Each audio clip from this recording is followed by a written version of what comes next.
हम डिस्कशन कर रहे हैं भारतीय राज्य व्यवस्था का टॉपिक है वित्तीय समितियां। वित्तीय समितियों में हम डिस्कशन करेंगे लोक लेखा समिति के बारे में, प्राक्कलन समिति के बारे में और लोक उपक्रम समिति के बारे में, जिसे सरकारी उपक्रम समिति भी कहते हैं। लोक लेखा समिति पब्लिक अकाउंट्स कमेटी, जिसे पीएसी बोलते हैं शॉर्ट में, सबसे पुरानी वित्तीय समिति है लोक लेखा समिति। वर्ष 1921 से कार्य कर रही है यह, और कुल सदस्यों की संख्या इसमें 22 होती है। 15 सदस्य लोकसभा से और 7 सदस्य राज्यसभा से इसमें होते हैं। यह समिति लोकसभा की समिति कहलाती है, लोक लेखा समिति। इसके सदस्यों का चुनाव दोनों सदनों द्वारा एकल संक्रमणीय मत पद्धति द्वारा आनुपातिक रूप से किया जाता है। इसमें सामान्यतः सभी दलों के प्रतिनिधि होते हैं।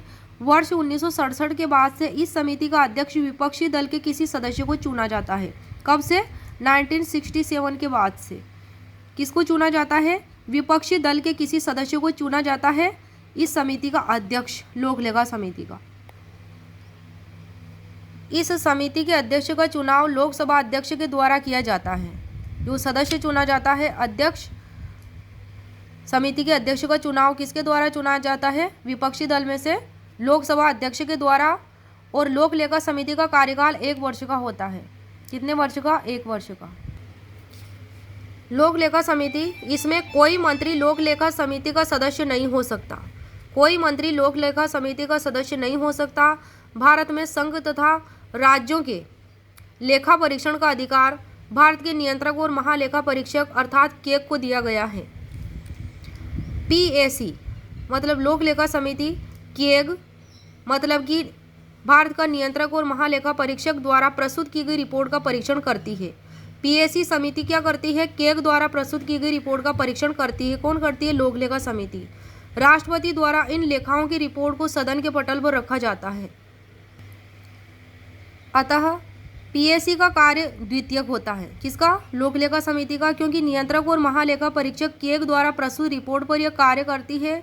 लोक लेखा समिति और प्राक्कलन समिति, इन दोनों को जुड़वा बेने भी कहा जाता है, क्योंकि इन दोनों समितियों के कार्य एक दूसरे के पूरक हैं। अतः लोक लेखा समिति अपने कार्य संपादन के लिए केग की सहायता लेती है। पीएसी लोक लेखा समिति मतलब वित्तीय क्षेत्र में सबसे पुरानी समिति है, और पीएसी सहित अन्य समितियां भी सरकार की नीति विषयक मुद्दों की आलोचना नहीं करती है। लोक लेखा समिति के कार्य: क्या पैसा उसी मद में खर्च हुआ है जिसके लिए दिया गया था? क्या इस खर्च के लिए संसद ने अनुमति प्रदान कर दी है? क्या खर्च संसद की अनुमति से ज़्यादा था या अतिरिक्त खर्च तो नहीं हुआ? यदि हुआ है तो इसके लिए कौन सी परिस्थितियां उत्तरदायी रही हैं? पीएसी केग की रिपोर्ट की जांच करती है तथा उस पर अंतिम रिपोर्ट तैयार कर संसद के पटल पर रखती है। कौन? लोक लेखा समिति। नेक्स्ट है प्राक्कलन समिति, एस्टीमेट कमेटी। संसद की स्थायी समितियों में सबसे बड़ी समिति है प्राक्कलन समिति। लोकसभा के 30 सदस्यों से निर्मित होती है। किससे निर्मित होती है? लोकसभा के सदस्यों से। इस समिति का गठन केवल लोकसभा के सदस्यों द्वारा होता है, मुख्यतः सत्ता पक्ष से, और इसका गठन 1950 में सर्वप्रथम किया गया था। प्राक्कलन समिति का कार्यकाल भी 1 वर्ष का होता है। इस समिति में सरकार का कोई मंत्री सदस्य नहीं हो सकता। प्राक्कलन समिति में भी सत्तारूढ़ दल का कोई सदस्य इसका अध्यक्ष होता है। कौन होता है? सत्तारूढ़ दल का कोई सदस्य इसका अध्यक्ष होता है। जब सरकार अपना बजट लोकसभा में प्रस्तुत करती है तो इसके बाद ही समिति का गठन किया जाता है। कब किया जाता है? जब सरकार अपना बजट लोकसभा में प्रस्तुत करती है तो इसके बाद ही समिति का गठन किया जाता है। यह समिति भी सरकार की नीतियों की आलोचना नहीं करती है। प्राक्कलन समिति भी। लोक लेखा समिति और प्राक्कलन समिति दोनों को परस्पर एक दूसरे की पूरक भूमिका में देखा जाता है, क्योंकि लोक लेखा समिति व्यय पर नियंत्रण और प्राक्कलन समिति व्यय के आकलन को नियंत्रित करने का कार्य करती है। इसलिए दोनों को जुड़वा बेने कहते हैं। किसको? लोक लेखा समिति और प्राक्कलन समिति को।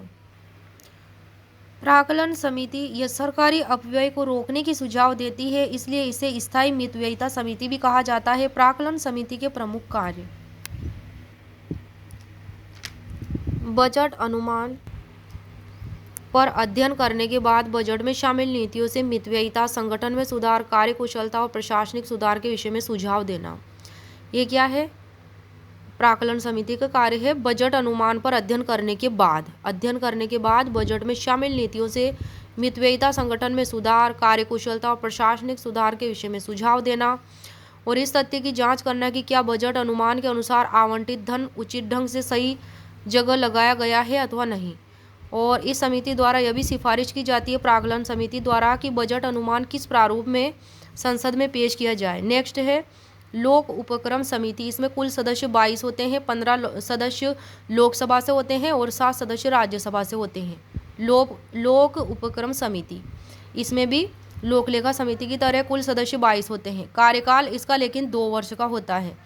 जैसे और दोनों समितियों का तो कार्यकाल 1-1 वर्ष का होता है, प्राक्कलन समिति और लोक लेखा समिति, लेकिन लोक उपक्रम समिति का कार्यकाल 2 वर्ष का होता है। इसमें कुल सदस्य 22 होते हैं, 15 सदस्य लोकसभा से और 7 सदस्य राज्यसभा से। कोई सदस्य इसका मंत्री नहीं होता है और यह के सार्वजनिक क्षेत्र के अनुक्रमों की समीक्षा करती है। और इसका अध्यक्ष कौन होता है? लोकसभा सदस्य नियुक्ति लोकसभा अध्यक्ष के द्वारा की जाती है। इसका अध्यक्ष होता है लोकसभा सदस्य, जिसकी नियुक्ति किसके द्वारा की जाती है? लोकसभा अध्यक्ष के द्वारा। लोक उपक्रम समिति, इसका अध्यक्ष लोकसभा सदस्य होता है और नियुक्ति किसके द्वारा की जाती है? लोकसभा अध्यक्ष के द्वारा।